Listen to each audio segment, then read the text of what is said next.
Dr. Derek Nielsen. Today I just want to share a clinical case with you. So I worked with a lady earlier this morning. She was diagnosed with stenosis.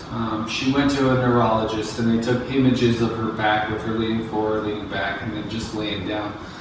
And they diagnosed her with stenosis. She has some foot dull aching into her foot. She complains of some symptoms that start on the side of her hips and go down into the front and then down into her feet. So it does sound like maybe it could be stenosis. But what I did is I looked at the way she moves, head to toe, and found out that her hips weren't moving as well as they should. Worked on some of the muscles surrounding the hips, got them feeling better, and then she stood up and said, I don't have those symptoms in my feet and legs anymore.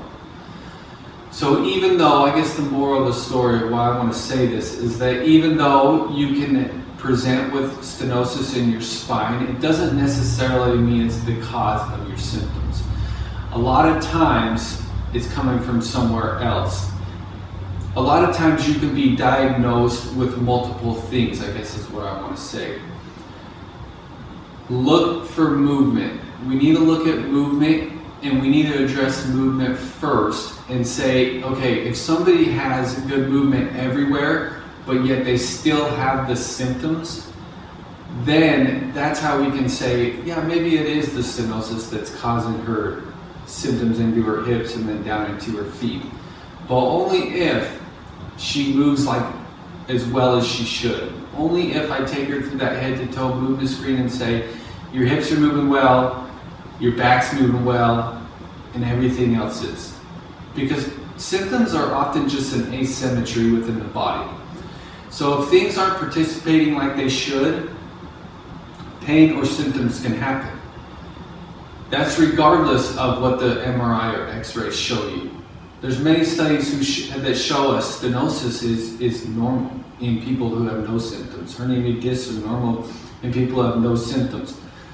So what I want to say is that stenosis could contribute to her symptoms, but the only way to really find that out, find that there's no asymmetries within the body, we clear everything up, but yet her symptoms are still occurring. Then we start to look at, okay, maybe the stenosis is what's causing your symptoms.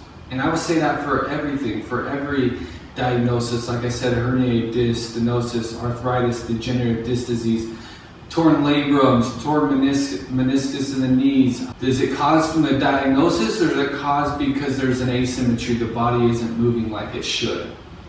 We don't really know unless we get the body moving like it should first. So we really need to take the easy route before going under surgery and make sure that we clear that up first. That's how we really find out.